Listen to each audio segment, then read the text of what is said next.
Most people spend their lives running from silence. They chase the next thing, the next goal, the next distraction, the next validation, believing that somewhere, out there, lies the feeling of peace they've been missing.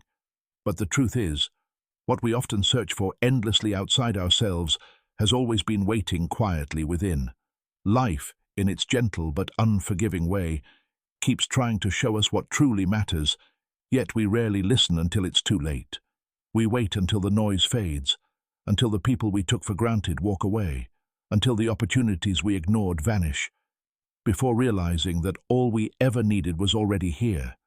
And maybe that's one of life's hardest lessons. That meaning isn't something you find by adding more, but by learning to need less.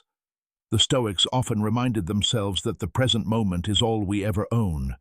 Not yesterday, not tomorrow, only now. But how many of us truly live like that?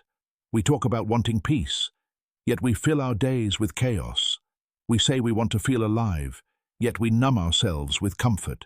We speak of wanting wisdom, yet we resist the very discomforts that teach it to us. Life is always teaching, but most of us are too busy to be students. And maybe that's the quiet tragedy of our time, that we're surrounded by information but starved of understanding. We know how to make a living, but not how to live. We collect experiences, but not depth. We chase pleasure, but forget purpose. And one day, when life finally slows us down, we realize how much of what we thought mattered never really did. You see, the Stoics believed that clarity comes when you face your mortality. When you remember that none of this lasts forever, it's not meant to scare you, but to awaken you. Because when you realize time is finite, you stop wasting it.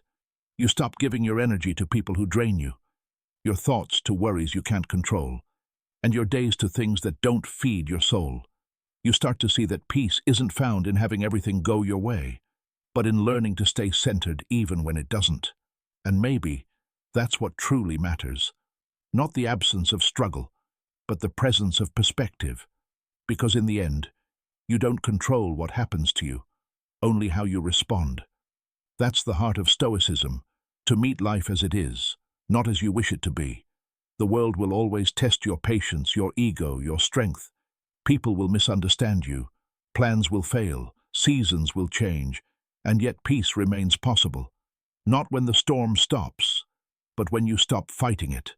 When you stop needing life to fit your expectations, you finally make room to experience it as it is. And maybe that's the moment you start to see how little you actually need to be at peace.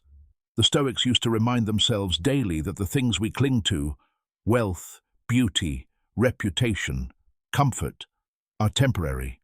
They don't define who we are. They only distract us from remembering it.